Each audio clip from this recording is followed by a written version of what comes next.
Hello friends, how are you? आसंतु आଜି କରିବା ଦୁଇ ପ୍ରକାରର ସିଝା ମଣ୍ଡା ପିଠା। ପ୍ଲେନ୍ ନଡ଼ିଆ ଗୁଡ଼ ଦେଇ ଗୋଟେ ପ୍ରକାର ଏବଂ ସୁଦଶା ବ୍ରତ ସ୍ପେଶାଲ 10 ପ୍ରକାର ଫଳ ଏବଂ ପୁର ମିଶାଇ ଗୋଟେ ପ୍ରକାର। ସେଥିପାଇଁ ଆମେ ପ୍ରଥମେ ବତୁରା ଏବଂ ଧୁଆ ଅରୁଆ ଚାଉଳକୁ ଗ୍ରାଇଣ୍ଡ କରି ନେବା। ଦେନ୍ ପିଠା ପୁର ପାଇଁ ପ୍ରସ୍ତୁତି କରିବା। ନଡ଼ିଆ ପୁର ପାଇଁ ଆମେ ଫାଷ୍ଟ ଗୋଟେ ନଡ଼ିଆକୁ କୁରି ନେବା। ପ୍ରସାଦ ପିଠା ପାଇଁ ଏଠୁ କିଛି ଏମିତି ର ବି ପକାଯିବ ପୁରରେ ଏବଂ କିଛି ପାଗ ବନାଇ ମଧ୍ୟ। ୟାକୁ ଆମେ ପୁର ପାଗ ପରେ କରିବା, ଆଗ ବନାଇବା ଚାଲନ୍ତୁ ଛେନା। କାହିଁକି ନା ଛେନା ପୁର ମଧ୍ୟ ଭୋଗ ଲାଗେ ସୁଦଶା ବ୍ରତ ପୂଜା ମଣ୍ଡା ପିଠାରେ। କ୍ଷୀର ଫୁଟି ଆସିଲା ପରେ ମୁଁ ଗୋଟେ ଚାମଚ ଭିନେଗାର ପକେଇଦେଲି। ୟାକୁ ଟିକେ ଘାଣ୍ଟି ଫୁଟାଇ ଦେଲେ ଛେନା ଛିଡ଼ିଯିବ। ଏଇ ଦେଖନ୍ତୁ। ୟାକୁ ଆମେ ଅଳ୍ପ ଥଣ୍ଡା କରି ଛାଙ୍କି ନେବା। ଏଠି ମୁଁ ଗୋଟେ ଜାଗାରେ ପୂଜା ପୁର ପାଇଁ ଫଳ ରଖିଛି। ଏଥିରେ କିଛି କୁରା ନଡ଼ିଆ ମଧ୍ୟ ରଖି ବାକିତକ ଆମେ ପୁର ବନାଇଦେବା। ଏକା ସହ ଛେନା ମଧ୍ୟ ଟିକେ କାଢ଼ି ରଖିଲି। ଏଠି ଆଉ ମୁଁ ରଖିଛି କଳି, ଅଦା, କଦଳୀ, ଅଙ୍ଗୁର, ପିଜୁଳି, ଚେରି, ମିଠା ଆଳୁ ଇତ୍ୟାଦି। ସବୁତକ ନଦେଲେ ବି ଯୋଉ 10ଟି ଠିକ୍ ଲାଗିବ ଦେବା। ଆଉ ପାଗ ପୁରରେ ମୁଁ ଟିକେ ଖସା ମିଶେଇବି, ତେଣୁ ପ୍ରଥମେ ଖସାଟି ଭାଜି ନେବା। ଗରମ କଡ଼ାଇରେ ପକାଇଲା ମାନେ ଖସାଟି 2 ମିନିଟରେ ରେଡି ହେଇଯିବ। ଏବେ ଚାଲନ୍ତୁ ବନାଇବା ପୁର। ପ୍ରଥମେ କଡ଼ାଇରେ ମୁଁ ଟିକେ ପାଣି ନେଇଛି, ନର୍ମାଲ ୱାଟର। ତାପରେ ସେଥିରେ ଗୁଡ଼ ପକାଇ ଫୁଟେଇବା। ମୁଣ୍ଡା ଗୁଡ଼ କୁରି ନେଇଥିଲି, ତେଣୁ ଟିକେ ଟାଇମ୍ ଲାଗିଲା ଫୁଟିବାକୁ। ଏଥିରେ ଆମେ ଏବେ ନଡ଼ିଆ ପକାଇଦେବା। ଦେଖିବେ ଯେମିତି ପାଗ ବେଶୀ ପାଣି କିମ୍ବା ବେଶୀ ଟାଣ ନ ହଉ, ନହେଲେ ପୁର ଦେବା ପାଇଁ ଟିକେ ପ୍ରୋବ୍ଲେମ ହୁଏ। ଇଏ ହେଇ ଆସିଲାଣି। ଏଥିରେ ଆମେ ପୂର୍ବରୁ ଭାଜି ରଖିଥିବା ଖସା ମିଶେଇଦେବା। ପାଗ ଅଳ୍ପ ବାନ୍ଧି ହେଇ ଆସିଲେ ୟାକୁ ଓହ୍ଲାଇଦେବା। ଇଏ ହେଇଗଲାଣି, ଥଣ୍ଡା ହେଇଗଲେ ଆଉ ଟିକେ ଟାଣ ହେଇଯିବ। ପୁର ସାଇଡରେ ରଖି ଆମେ ଏବେ ବନାଇବା ପିଠା ପାଇଁ ଖଳି। ସେଥିପାଇଁ ପ୍ରଥମେ ପାଣି ନେଇ ଫୁଟାଇବା ଏବଂ ଆଉ ଗୋଟେ ଜାଗାରେ ଥଣ୍ଡା ପାଣିରେ ଅଳ୍ପ ଚୂନା ମିଶାଇ ଗୋଟେ ସ୍ଲରି ପ୍ରସ୍ତୁତ କରିବା। ୟାକୁ ଖଳି ପାଣି ଆଣ ବା ଅଥାଣ କୁହନ୍ତି। ଏହା ଦ୍ୱାରା ଖଳି ନରମ ହୁଏ ଏବଂ ଭଲରେ ବାନ୍ଧିକି ସିଝେ। ଇଏ ହେଇଗଲା। ୟାକୁ ଗରମ ପାଣିରେ ଆରାମସେ ଘାଣ୍ଟି ଘାଣ୍ଟି ଦେବାକୁ ପଡ଼ିବ, ଯେମିତି ମୁଣ୍ଡା ନ ହଉ। ଆପଣ ଅଳ୍ପ ଅଳ୍ପ କରି ଦେବେ, ମୁଁ ଏକା ସହ ଦେଇ ଘାଣ୍ଟିଲି। ୟାକୁ ଅଳ୍ପ ଟାଇମ୍ ଘାଣ୍ଟି ଟିକେ ଅଠାଳିଆ ହେଇ ଆସିଲେ ୟା ଉପରେ ଆମେ ଚୂନା ପକାଇବା।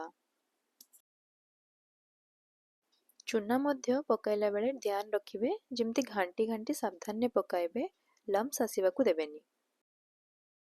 ଏଇ ଖଳିଟି ଯେତେ ଭଲରେ ଘାଣ୍ଟି ପାରିବେ ଏବଂ ଯେତିକି ପରଫେକ୍ଟ ସିଝିବ, ସେଇ ଅନୁସାରେ ଆପଣଙ୍କର ପିଠା ହବ। ଏଗୁଡ଼ିକ ଭୋଗ ହବ, ତେଣୁ ଲୁଣ ଏଠି ପଡ଼ିବନି। ଏବେ ବାସ୍ ଏତିକି ଚୂନା ଦେଇ ୟାକୁ ଭଲରେ ଆମେ ମିକ୍ସ କରିଦେବା।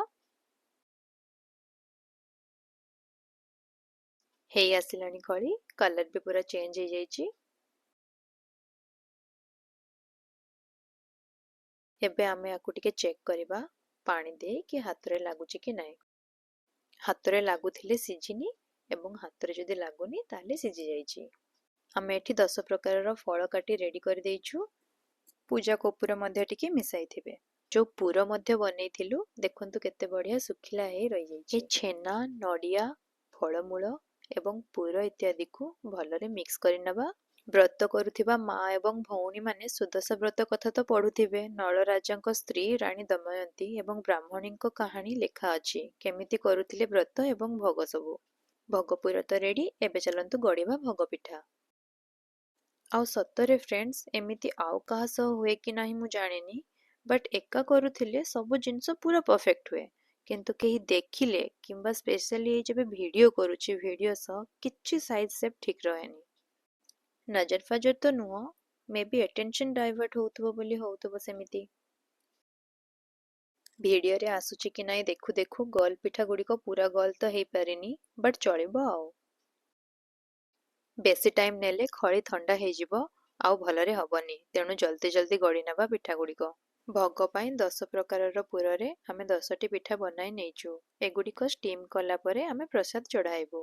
କଦଳୀ ପତ୍ରରେ ପିଠା ଗୁଡ଼ିକ ସୁନ୍ଦର ଦିଶୁଛି। ଆମେ ଏବେ ଅଳ୍ପ ଲୁଣ ମିଶାଇ ବାକିତକ ଖଳିରେ ପିଠା ବନାଇବୁ। ଘରେ ଯେଉଁମାନେ ଉପାସ କରିନାହାନ୍ତି ତାଙ୍କ ପାଇଁ। ଏବଂ এই ପ୍ରୋସେସଟି ମୁଁ ସେୟାର କଲି କାହିଁକି ନା ନର୍ମାଲ ଡେଜରେ ଭୋଗ ନା ଲାଗିଲେ ଏମିତି ହିଁ ବନାଯାଏ ବୋଲି। ପରେ ଲୁଣ ଦେଲେ ଆପଣ ଟିକେ ପାଣି କରିକି ଦେବେ। ଖଳି ଅଳ୍ପ ଗରମ ଥିଲା ବୋଲି ମୁଁ ମିଶାଇ ଦେଲି ଶୁଖିଲା। ବାସ୍ ହେଇଗଲା ଲୁଣ ବାଲା ଖଳି। ଏଥିରେ ଆମେ ଗୁଡ଼ ଖସା ନଡ଼ିଆ ବାଲା ପୁର ଦେବୁ। ବହୁତ ବେଶୀ ଟେଷ୍ଟି ଲାଗେ ଏ ପୁର ପିଠା। ପାପୁଲିରେ ଅଳ୍ପ ପାଣି ଦେଇ ଦେଇ ଖଳି ଥଣ୍ଡା ହେବା ଆଗରୁ ଜଲ୍ଦି ଗଢ଼ି ନେବା ପିଠା ସବୁ। ଟିକେ ଡେରି ହେଇଗଲା ଭୋଗ ପିଠା ବନଉ ବନଉ।